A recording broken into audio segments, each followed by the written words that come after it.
Hello guys, good morning. So ngayon ay tapon na naman ng mga basura o di kaya mga gamit dito. Yung mga hindi nagamit sa kanilang bahay tinatapon kasi mag-winter na. Ito may mga tinapon sila ditong mga gamit. Ayan. Ito yung hangiran, lagyan ng hangir. Tapos yung mga lagyan ng damit. Ayan, tingnan natin dito. Yan, ito merong maleta, tapos ewan ko ano man nasa loob ng box na yan. Yan,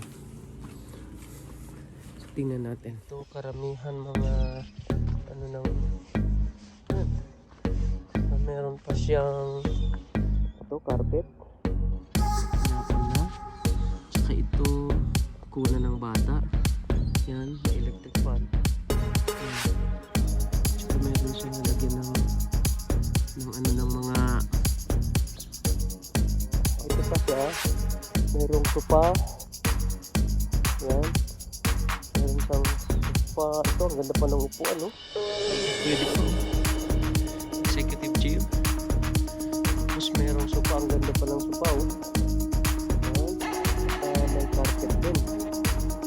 May carpet dito, pwede pa ito, eh. May mga stances dyan, eh. Meron pang vacuum.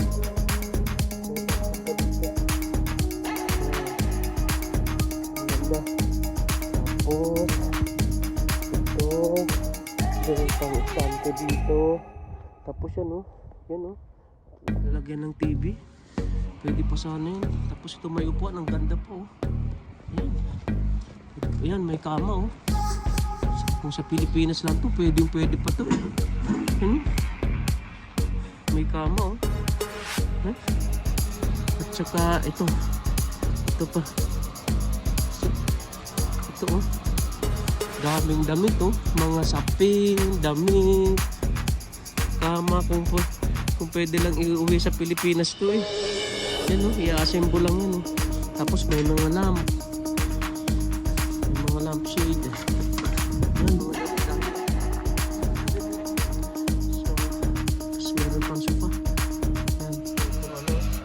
Vacuum, merong bag. Ayan, tapos yan mga pansahig, oh. Pwede ko sana, ganda po. Mga pansahig. Kung sa Pilipinas, kailangan yan, oh. Yan, ito, oh. Yan, pwede pansahig. Ilagay. Yan. Tsaka ito pa, oh.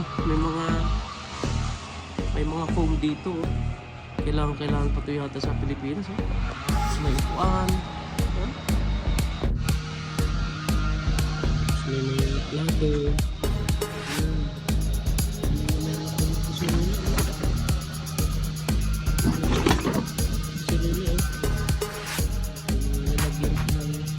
Kain, plato, kaserola, cabinet.